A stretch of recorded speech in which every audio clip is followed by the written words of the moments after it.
What's up, guys, and welcome back to our fourth and our final week in our Hebrews study. So far, we've looked at a couple passages from Hebrews, by no means covering the entire book. I encourage you guys to do that on your own. But the theme that we found in Hebrews was better, right? Specifically that Jesus is better than any created thing out there. We talked about how Jesus was better than the angels the first week, better than Moses the second week, better than the Old Testament covenant last week, and today we're finishing up by looking at how Jesus is better than the law. Last week we talked about the covenant between God and the nation of Israel, right? And how we read in Exodus where God said he would be their God and they would be his people.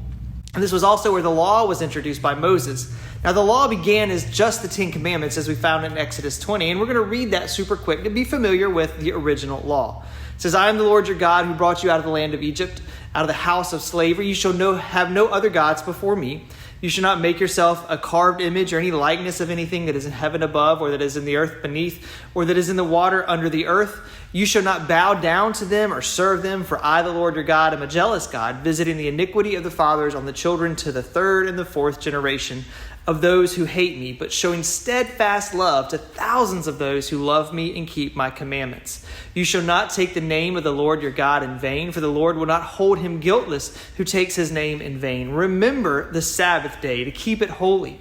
6 days you shall labor and do all your work, but the seventh day is a Sabbath to the Lord your God. On it you shall not do any work, you or your son or your daughter, your male servant, your female servant, or your livestock, or the sojourner who is within your gates. For in the 6 days the Lord made heaven and the earth, the sea and all that is in them, and rested on the seventh day. Therefore the Lord blessed the Sabbath day and made it holy. Honor your father and your mother, that your days may be long in the land that the Lord your God has given you. You shall not murder. You shall not commit adultery. You shall not steal. You shall not bear false witness against your neighbor. You shall not covet your neighbor's house. You shall not covet your neighbor's wife or his male servant or his female servant or his ox or his donkey or anything that is your neighbor's. Now, guys, what we just read was the original commandments that God gave to his people, right? The first four deal with how we approach God, and the final six deal with how we approach other people. As we know, even these 10 commandments are hard to keep, right? We're fallen creatures. Our natural tendency is to do what we want, the way we want to do it. And oftentimes that puts us contrary to God's desires for us. And as we keep reading in the Old Testament, we watch some additional laws added to the people to keep them from falling into the behaviors and the practices of those pagan cultures that were around them at the time. In fact, over 600 additional laws were handed down to separate God's chosen people from the rest of the world. Even with all those extra guardrails, the people still failed. And so the sacrifice system was put into place. We talked about it last week. The people would have to sacrifice animals regularly to pay for their sins. And as we talked about it, the sacrifices were dealing with the symptoms of sin, right? Not the root of sin inside of our hearts. The system was reactive, not proactive. And Jesus changes all of that. So let's jump to our passage tonight from Hebrews 10 tonight. It says, consequently, when Christ came into the world, he said, sacrifices and offerings you have not desired, but a body you have prepared for me. In burnt offerings and sin offerings you have taken no pleasure. Then I said, behold, I have come to do your will, O God, as it is written of me in the scroll of the book. When he said above, you have neither desired nor taken pleasure in sacrifices and offerings and burnt offerings and sin offerings. These are offered according to the law. Then he added, behold, I have come to do your will. He does away with the first in order to establish the second. And by that we will have been sanctified through the offering of the body of Jesus Christ once and for all. And every priest stands daily at his service, offering repeatedly the same sacrifices, which can never take away sin. But when Christ had offered for all time a single sacrifice for sin, he sat down at the right hand of God, waiting from that time until his enemies should be made a footstool for his feet. For by a single offering, he has perfected for all time those who are being sanctified. Now, this section, it reminds the readers that the law is incapable of saving people. If the law and the sacrifice system was enough, then once you had made a sacrifice for your sins, you shouldn't have to do it again. Your obedience should keep you sinless. But guys, we all know that's not what happened, right? So the sacrifice system actually reminded the reader that they were incapable of meeting God's standard. That was until Jesus came to earth. Now, God's purpose in sending Jesus was to once and for all atone for sin. Jesus didn't come to offer sacrifices in the temple. He came to be the sacrifice himself. Scripture tells us that we are no longer in this cycle of sin and sacrifice, but that when we ask Jesus for forgiveness, those sins are forgiven forever. right? We're not under the penalty anymore. Jesus is definitely better than the law because he does what we are incapable of doing in keeping God's law perfectly. But here's where a lot of people miss it. Just because Jesus came to pay the price for our sin, it doesn't mean that Jesus came to get rid of God's law.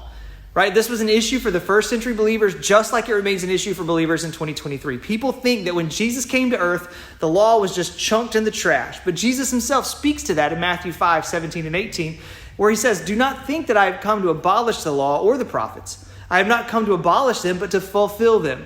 For truly I say to you, until heaven and earth pass away, not an iota, not a dot will pass from the law until all is accomplished." Now, Jesus was countering some of the common idea that his presence on earth negated the law, right? Believers could do whatever they wanted because Jesus had paid the price. And what Jesus clarified here in Matthew 5 was that he never came to abolish the law. It was still there, still had a purpose, but instead Jesus fulfilled the law.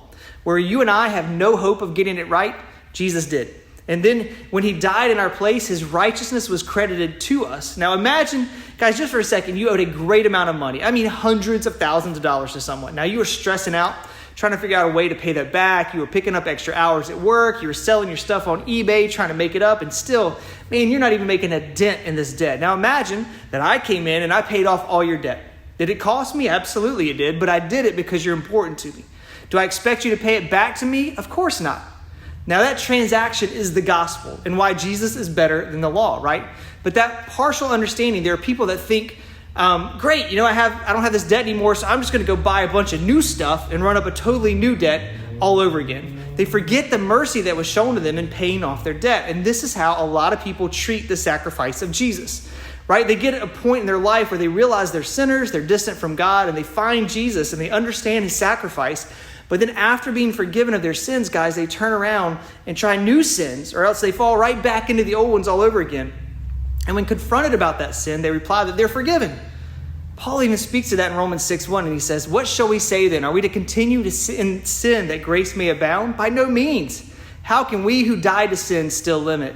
So instead of accepting forgiveness and then returning to our sinful ways, guys, we need to look at God's commands and try with all that's in our power to line up with the model of life that Jesus gave us. We're not going to reach the standard, right? We know that, but we also don't want to abuse the grace that Jesus gives us. There are too many people claiming to follow Jesus in today's culture that live very much in the world and celebrate their sin. And when confronted by other believers, they quickly claim that they're forgiven and they can do whatever they want.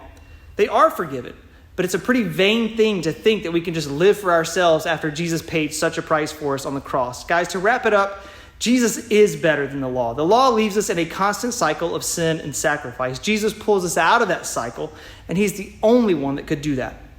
But once we're out of it, we must not jump back into the cycle. We need to be reminded daily of the grace that Jesus gives us by his sacrifice, not satisfying our own desires or our opinions, but honoring the sacrifice of Jesus by obeying his teachings and his model.